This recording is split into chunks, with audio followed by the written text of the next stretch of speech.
एठी आम पाखरे गोटे त्रिभुज अच्छी एबे मुझे ये त्रिभुजर तीनोटी कोण जाकर परिमाण बाहर करी एवं परिमाण बाहर करी कौन करी मिसेबी मु केते पाइबी जानिछ 180 डिग्री पाइबी। जेकोसी त्रिभुज तुम नब एवं से त्रिभुजर तीनोटी जाक कोणर परिमाण बाहर करिवो एवं से परिमाणर समष्टि केते हबो सब बेले 180 डिग्री हबो।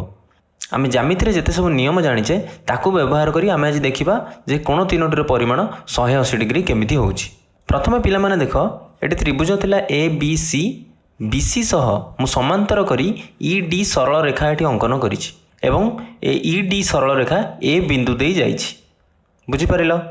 एवं ई डी कोन समांतर अछि बीसी सह एटी लिखुछि ई डी समांतर अछि बीसी सह।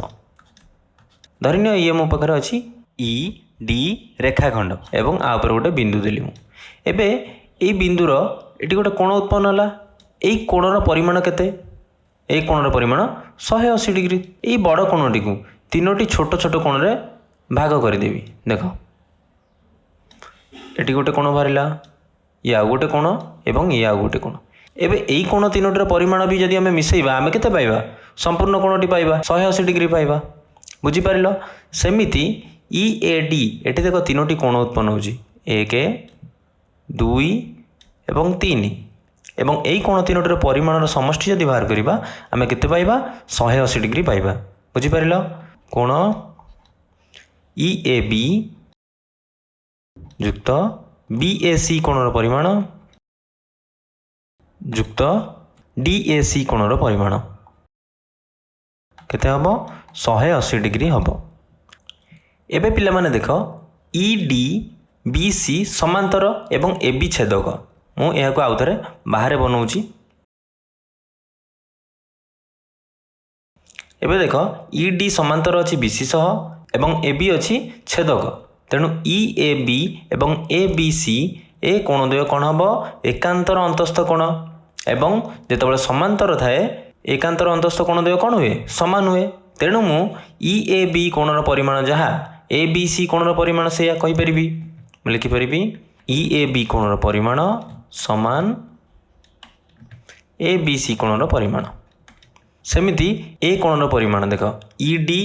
एवं बी सी समांतर अछंती ए सी छेदक अछि तेणु ए कोणर परिमाण डी ए सी कोणर परिमाण एवं ए सी बी कोणर परिमाण भी समान हबो काहेकि एकांतर अंतस्थ कोण मु एबे कहि परिबी एठी डी ए सी कोणर परिमाण समान ए सी बी कोणर परिमाण। एबे ई ए बी कोणर परिमाण ए बी सी कोणर परिमाण सह समान तेणु मुझे ई ए बी कोणर परिमाण एटा न लिखि लिखिबी कोण ए बी सी कोणर परिमाण युक्त कोण बी ए सी परिमाण युक्त डी ए सी कोणर परिमाण क्या सह समान कोण ए सी बी सह समान डी ए सी कोणर परिमाण ए सी बी सह समान। एबे डी ए सी कोणर परिमाण जगह मुझे लिखिबी कोण ए सी बी रो परिमाण समान 180 डिग्री एवं एबे देखो आमे कौन पाइले एठी ए बी सी कोण अर्थात ए कोणटी युक्त बी ए सी कोणर परिमाण ए कोण युक्त ए सी बी कोणर परिमाण ए तीनोटी मिसेले केते पाउचे आमे एठी 180 डिग्री पाउचे एवं मु तुमको प्रथम कही कि त्रिभुजर तीनोटी जाक कोणर परिमाण जदि आमे मिसेई दबा आमे पाइबा केते 180 डिग्री।